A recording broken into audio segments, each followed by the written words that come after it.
मन प्यासा मेरे नैना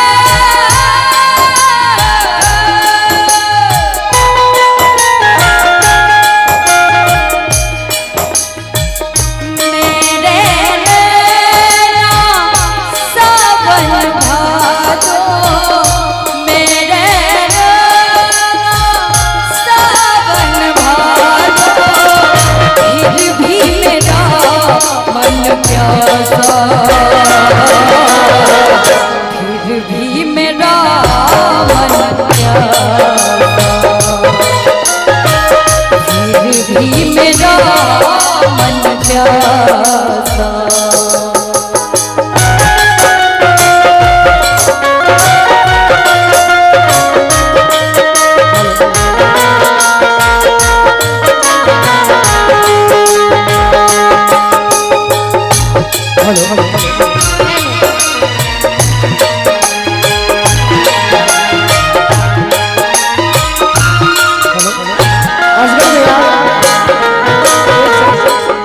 बात पुरानी है एक कहानी है अब सोचूं तुम्हें याद नहीं है अब सोचूं नहीं भूले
सबसे पहले मैं आपसे माफी चाहता हूँ।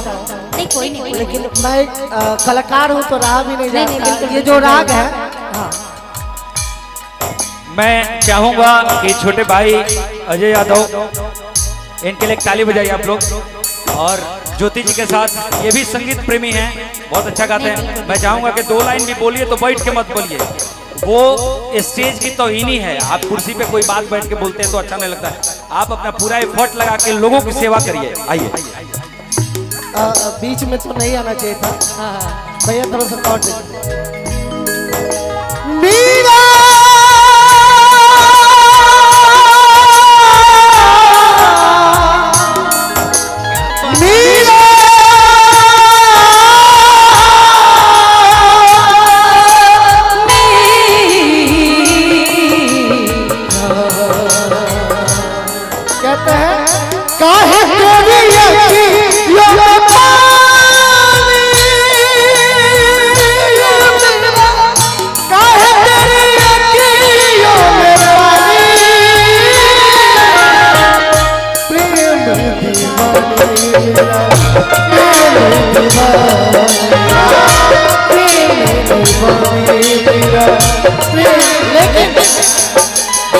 इसी गीत को हमने के भोजपुरी में बड़ा सुंदर बाबा एगो कहावत था, कहे कैल बलनु काहे कैल बलनु गवन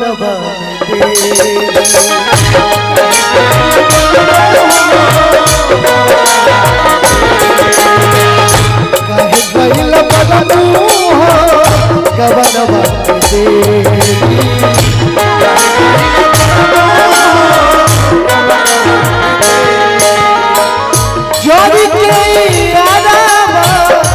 जोड़ी के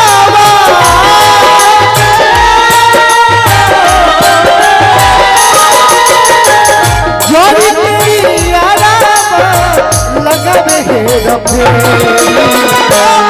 कैल बलना गबनबा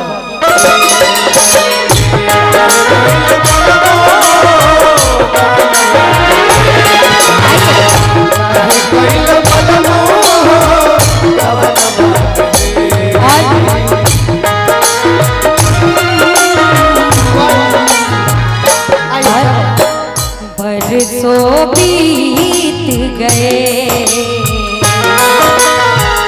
हमको मिले बिछड़े बिजुली गगन में चमके बीते समय की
आप बड़ा प्यारा हिंदी गाती हैं और मैं आपको सुनता भी हूँ, लेकिन यही बात है हमने के छपरा जिला के लड़का आप भोजपुरी अंदाज में कहीं अजीत भैया तो कैसे कहेगा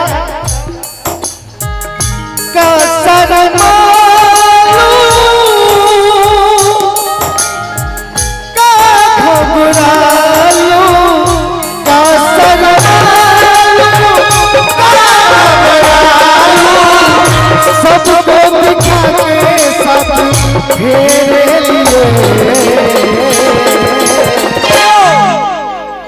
कि क्या शर्मा लो ना घबरा लो कि सबको दिखा के मैंने और साथ फेरे लिए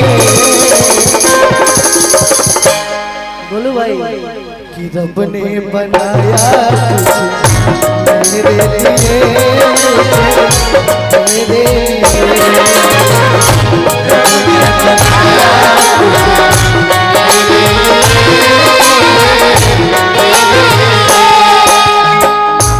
और एक लास्ट लाइन इसी में क्या है दिल दीवाने खेले है क्या जाने दर्द भरा गीत कहाँ इन होठों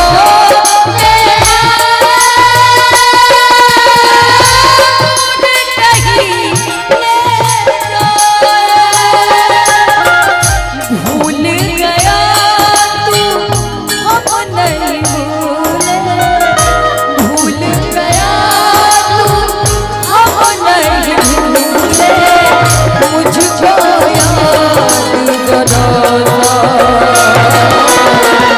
फिर भी मेरा फिर भी मेरा असगर भैया दीवाना बना के सपना देखा के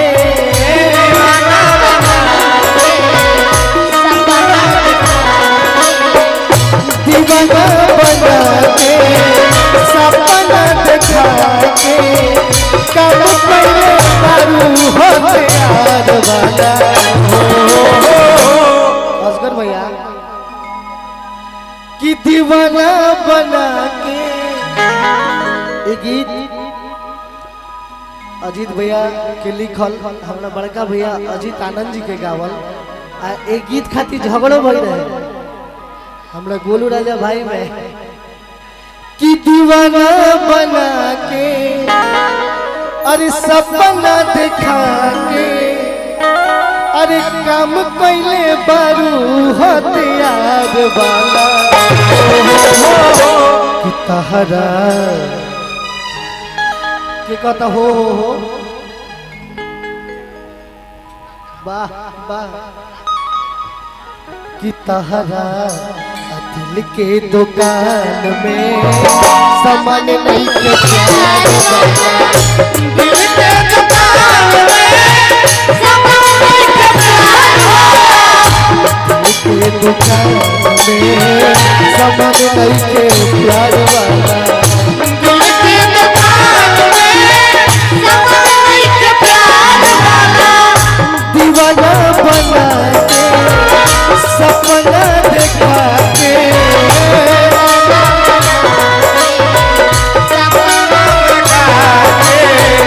दीवाना बना के सपना देखा के काम पहले बारू हथियार वाला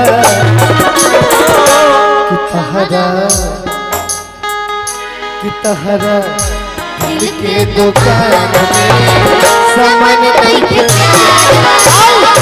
दिल के दुकान में सामान नहीं के प्यार वाला। दिल के दुकान में सामान नहीं के प्यार वाला। सामान नहीं के प्यार